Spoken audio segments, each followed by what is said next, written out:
I find myself in a strange position. I met Ethan and Gabriel through a mutual friend, and it's obvious it's Norris Henderson.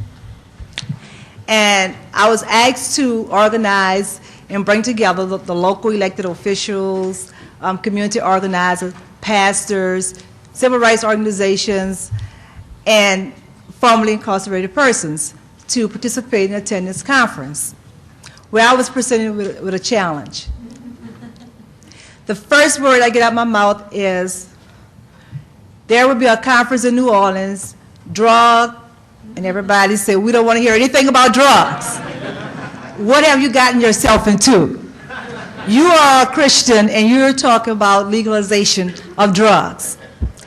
And so then I say to them that I'm asking you to come to the table just to share, participate in the conversation, just to be open-minded to receive new information, just to be educated on what other organizations, other states, and cities across the country are doing and what is working. So then the challenge began. So every time I contacted a local pastor or a politician, doors were shut. And then finally, Allison and I approached Judge Calvin Johnson, who was formerly the chief judge of Criminal District Court.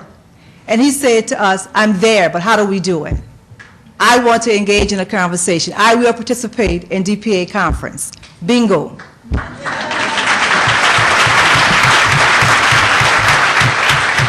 And from there, we approached the former district attorney at that time was Eddie Jordan, who resigned on October the 30th.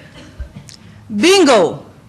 Guess what? We should not be arresting people for possession of marijuana. Maybe we could issue them a citation. Well, guess what happened? The very next day, Eddie Jordan resigned. So Allison and I said, okay, the new interim district attorney, Kiva Landry Johnson, we wonder if she's on the same page. So it's really hard to get an appointment, but actually, I need to say this, the DA's office in New Orleans was and is the most transparent office in this city. So we met with District Attorney Kiva Landry Johnson, and guess what she said? Exactly the same thing that the former DA had said. She and Calvin Johnson both participated on a NOLA conference on last night that was sponsored by DPA. And they said, we cannot arrest our way out of this, that we have to look at new alternatives to incarceration. We have to look at a more treatment environment. So how do we make that happen? We need to continue to have this conversation. So we are grateful to have them on board.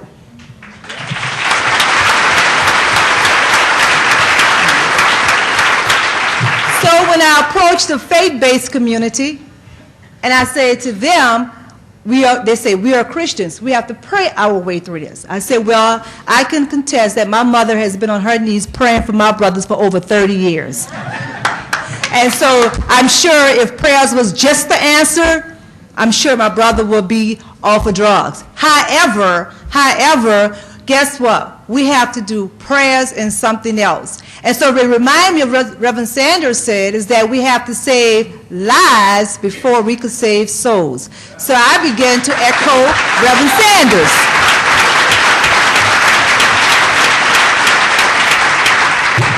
So then I said, okay, reason, compassion, and justice.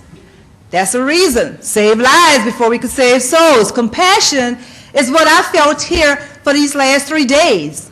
The commitment and the compassion, and I'm just so grateful and appreciative to the knowledge that I have gained, and I've been educated on what actually is drug policy reform, what the war on drugs is all about. And so I'm excited that I'm still here in New Orleans to take the lead on how can we bring about drug policy reform.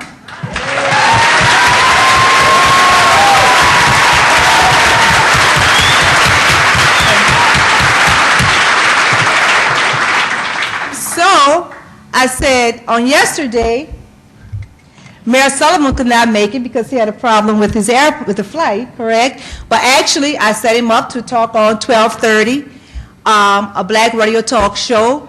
Leap, CJ Mike actually went on that show and talked about drug policy reform.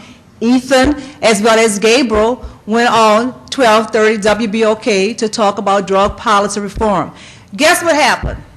I had judges calling me. Deborah, you know what? I'm reading that literature. Is it too late to come to the conference?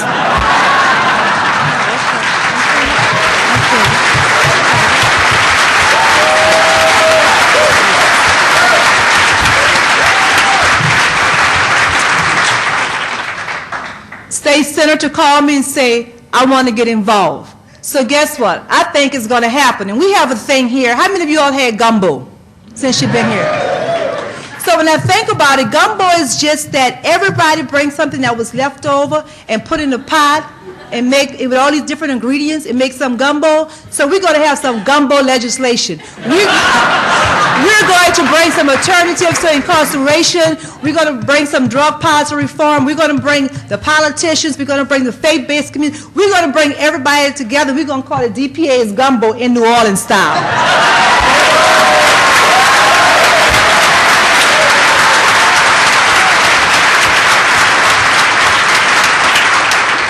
So in closing, I want to just thank you all for choosing New Orleans to come to host this 2007 conference. And guess what?